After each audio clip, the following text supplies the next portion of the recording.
On today's show, we kick off our top guide stories with a guide that's been on the water for 3 decades. Isn't he cute? It'll be tough to find anyone who spends more time in a fishing boat than Steve Carney. Next, we tag along for a little boat building. But this isn't just any boat project. These builders are something special. Hey, welcome aboard. And later, how about a tour of a fishing machine? That's what I call my fishing boat. Chili beans, because we're making chili. And our Minnesota-bound classic this week goes back, way back, to the kitchen of the game gourmet himself, Chef John Schumacher. Those stories and more, next. Good eating. Smells good.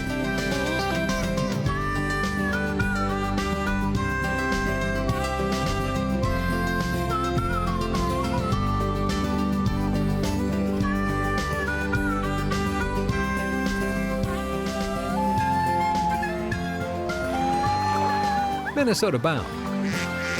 Brought to you by Minnesota's select GMC dealers.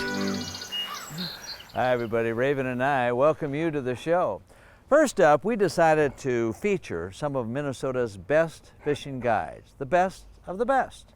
And first up is a fellow that guides a lot in the Twin Cities, but he'll go anywhere to catch a fish for his customers. Time to meet Steve Carney.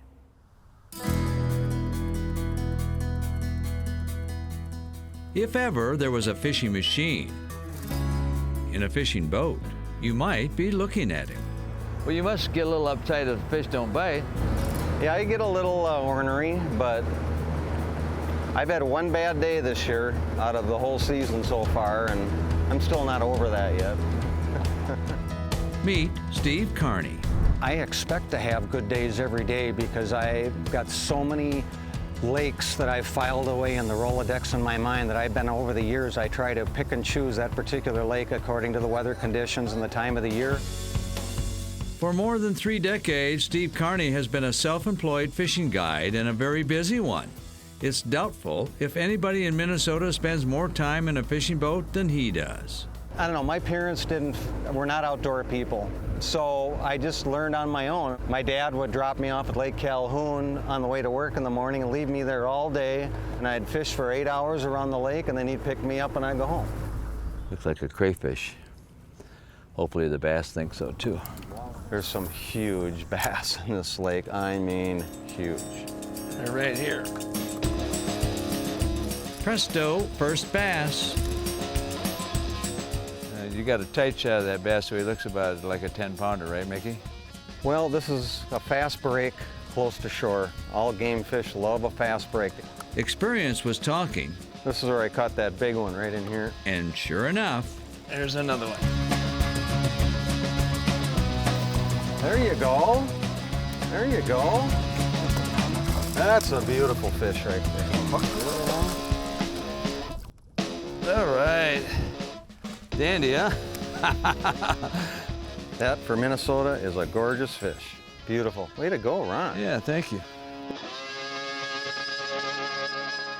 happiness is being guided to a lunker bass. You like to teach while you're guiding, Steve? Yeah, you know, that's pretty much what it is. But I'm pretty much here to put the people on the fish and show them how to do it. Most people are in a hurry. They want to get that next cast, and it's all about just letting it lay, give them plenty of time to see it. Don't be any big hurry, just be very patient and slow. Is patience a virtue when you're a fishing guide? Yeah, but I'm a bow hunter, so I've got all the patience I need. All right, we're out of here. 10 minutes on a spot, we move. So if the fish don't keep your attention, you're out of there. I move a lot.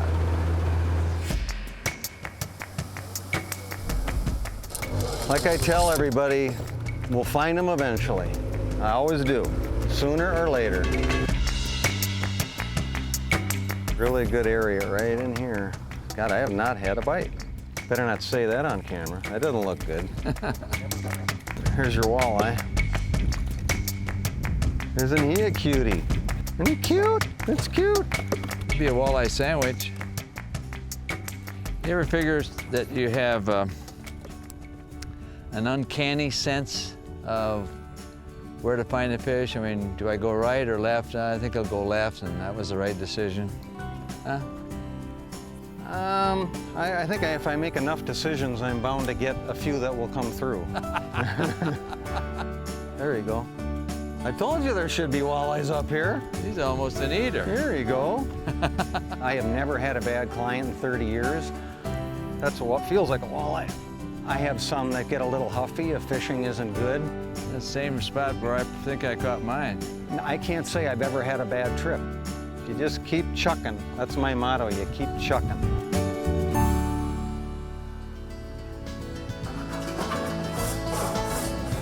When we return, learn about a local boat building program that is teaching kids the woodworking craft and, well, so much more. Stay with us. Minnesota Bound, brought to you by Minnesota's select GMC dealers. Connecticut. Open Air Solution. And by Jesse Treble's Safe Basements of Minnesota.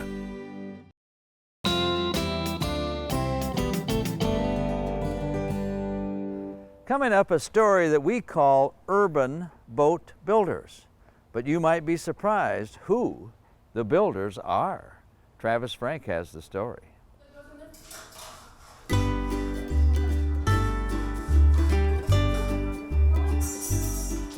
To handcraft a boat made of wood, one needs patience, perseverance, and the desire to learn.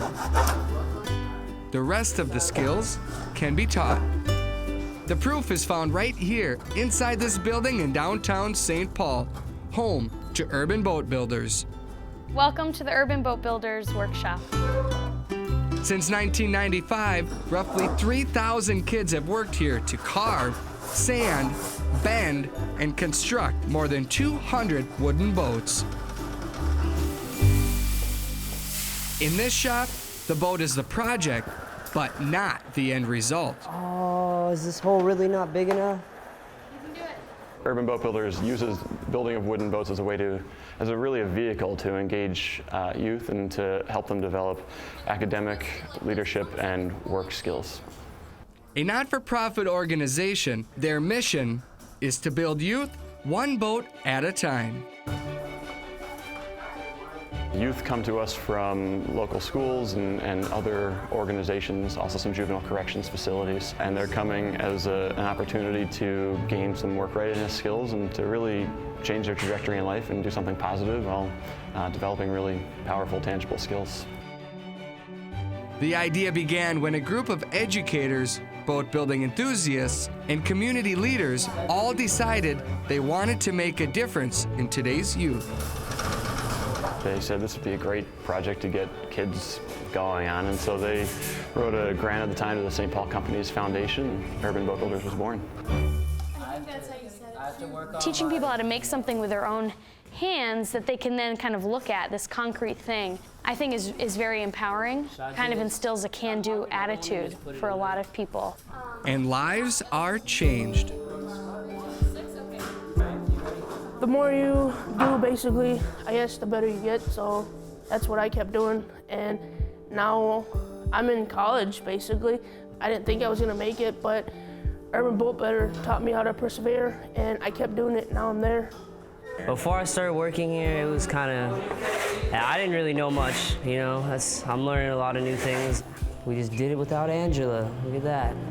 Very few of the students who leave our program are going to go out and be professional boat builders, but really it's about developing the skills of teamwork and cooperation and communication, and the things that they're going to need every day no matter what job they go on to in the future. And I also really love being able to create a craft that lets you get out onto the water.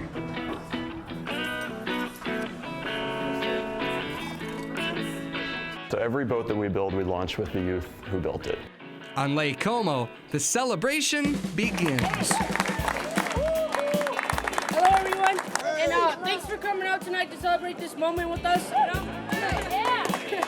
But yeah, today basically we're launching 2 canoes that the apprentices have been building for the past couple months, and it's a day to like have a sense of pride in the work that they do.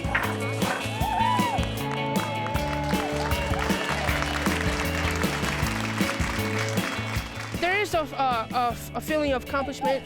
I think it's more of a pride thingy because at the end of the day, when you're done building the canoe, it's kind of like you built that, you know, and it's just kind of like a sense of accomplishment. In the end, these boats will be sold, and the money raised funds the next group to once again build our youth one boat at a time. It's really an amazing thing to see the pride in their faces when they get to take this boat out and know that they built it and now they can paddle this canoe or row this boat across the lake. It's really incredible.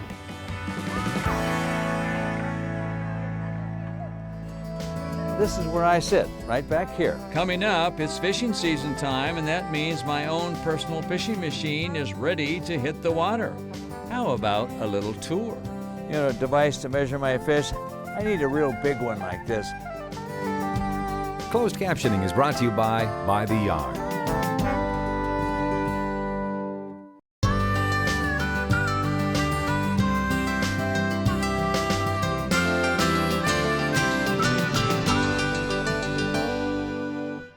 Welcome back. I thought it would be nice to take a little tour of what I call my Minnesota fishing machine. This is a Ranger 620, a 20-footer tiller model. It has lots of things on it, so why don't we just take a tour? We'll start here in the back. Now these plastic shields here, one on each side, are called wave whackers. They're made right here in Minnesota. They're designed to stop waves from coming over the back of the boat when I'm going backwards, trolling for walleyes, back trolling they call it. So wave whackers come in handy. Now, you're probably wondering about what this thing is. Well, it's a Minn Kota Talon. Talon's what they call it. And while it looks a little, well, a conversation piece, what it is an anchor, a pole that extends down here 10 feet. And if you come to a spot you want to stop without throwing an anchor out, the Talon will hold you in place. Well, you probably already guessed I don't row this boat, but this is my outboard, an Evinrude 115 horse. Now Evinrude, I've had them several years now, but they've really come out with some unique features, especially in the larger horsepower models. You can even get them color coordinated, Evinrude. But the other thing I like about it, it trolls down to like 600 RPMs. Way back when, we thought if you went to a 50 horse, you'd never slow down enough, but that's not true. Today's outboard motors are the best there is. Now this is a Minn Kota Vantage. It's a perpendicular electric trolling motor. I use it when the water is calm and I'm trying to go back, when if I use the big motor, it would be too much power and too fast. So this comes in handy for those quiet days, and it's very easy to use. Goes down to the right depth, stops, and push of a button. There we go. Hey, welcome aboard. We'll continue our tour back here. That's where the brains of this whole operation is, my Lowrance Electronics. We'll take a look. Now, since I'm the captain, this is where I sit, right back here. Gets me close to the big motor. I can handle it for back trolling.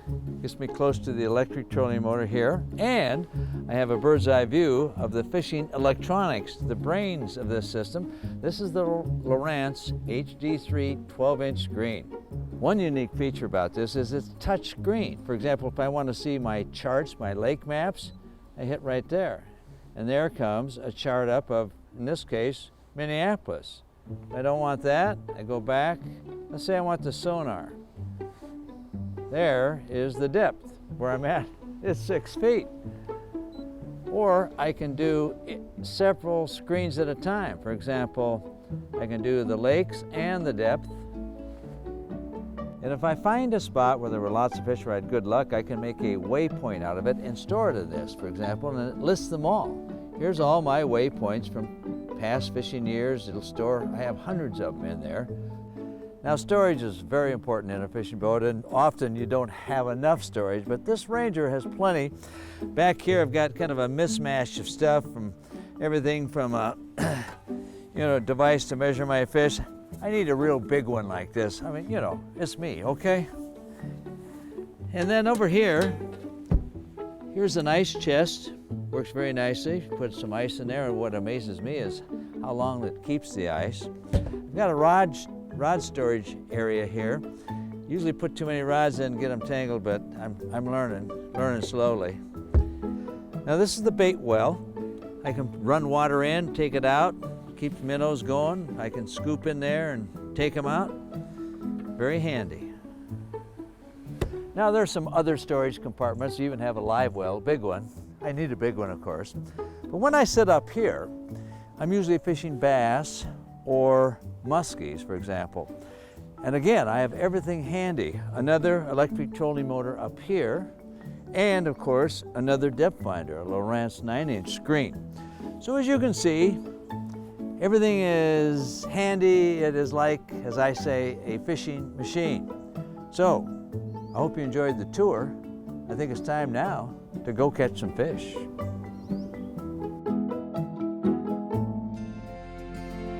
Well, how do we make it? Well, what we're going to do is we're going to Our Minnesota Bound Classic this week takes us back to a familiar kitchen from the days of old. It's the kitchen of the original Game Gourmet.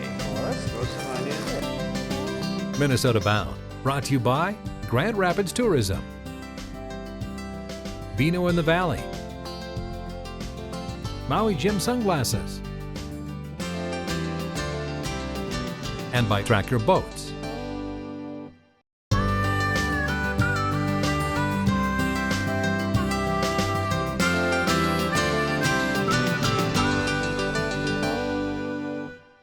Time now for our Minnesota Bound Classic, and we're going to a place I always love to visit, Chef John Schumacher's Kitchen in New Prague, Minnesota. We're going to cook some chili, and I can assure you it was good eating. Hey, Chef John, what's cooking today? fish chili. Fish chili. Now that's a different combination. It's one of my new inventions. Really? Well, yeah, I'm really excited about it. I've been working on this for a couple of years, and this is it. Well, how do we make it? Well, what we're going to do is we're going to put a little olive oil in a hot black skillet. Okay. And then what we're going to do is put some garlic in here, and we're going to brown that garlic with some onions, of course. There goes some onions. And some celery. So, now look at a nice big dice with that. Yeah. Some red peppers. Here we go. Okay, so this is your basic chili, Give huh? this a little stir. I'll stir it a little bit. And I'll give that a shake. And what I've done is I've taken salmon and I've diced it into big cubes so that it keeps its size. And salmon's a little firmer. Lake trout, salmon, any of the firmer fish. The little fillets won't hold up with this. So you wouldn't want to use walleye or No, any too other tender. thing. Okay. Okay. And then what we're going to do is we're going to add some white beans, some butter beans, and of course we got to add a few chili beans because we're making chili. Yes. Okay. Sure. And then some chopped tomatoes. This is just tomatoes and the juice. Wow. Yeah, but we're coming. What a combination here. And also some tomato puree. Okay. Now what about the chili? Okay. You can be my chili there. Okay. We've got chili powder. We've got a little bit of cinnamon, and we're not going to use so much cinnamon, a little bit of nutmeg, some cumin, that kind of adds that Mexican flavor. And you want me to add all this stuff? Yeah, and this is cilantro. Okay. This is it's actually called French parsley. Okay. And How much of that goes in there? There you go. Ooh. I don't hope this works out, man. Okay. I'm not used to this stuff. That's it. That's it. Okay. And one of these more for good luck. One of these more? Yeah. One of these? Okay, and now, look at this guy here. Here's our jalapeno pepper. We're just going to cut the stem off that. We're going to leave the seeds on that because we want to have a little kick to that. We're going to dice it up quick. Okay. That goes in there. All right. When does the fish go in here? What we're going to do is we're going to give this a good stir. We want our spices to be mixed into the sauce. Otherwise, they get lumpy, and if you might bite into them, then they would give you a little bit of a sting, to say the least. Look at how nice that is. I'm going to cover this, simmer this on low for about 30 minutes, and then we're going to add the fish. Okay. Ooh, look at that. All right, now how long has this been cooking? That's been on about 45 minutes on medium heat. Okay. And what we're going to do is we're going to add this salmon. We're just going to put it on the top. We don't want to mix it up. Let's add it like that. We're going to put the cover back on. How long do you put the cover on? We're going to put the cover on for about 20 minutes. Let it keep simmering? Let it keep simmering on lower heat. And then, you know what? Good eating. Smells good. Oh, Chef John, a great character who no longer lives in Minnesota, by the way. Last I heard, he's doing some cooking in Alaska in fishing or hunting camps. Not a bad gig, I would say. Well, that about does it for us. Remember, introduce a kid to the great outdoors. I'm Ron Schara, and of course, always the star of the show, and she knows it, is Raven. Yes, oh my. Transportation provided by Premier Transportation. Call 1-800-899-7433.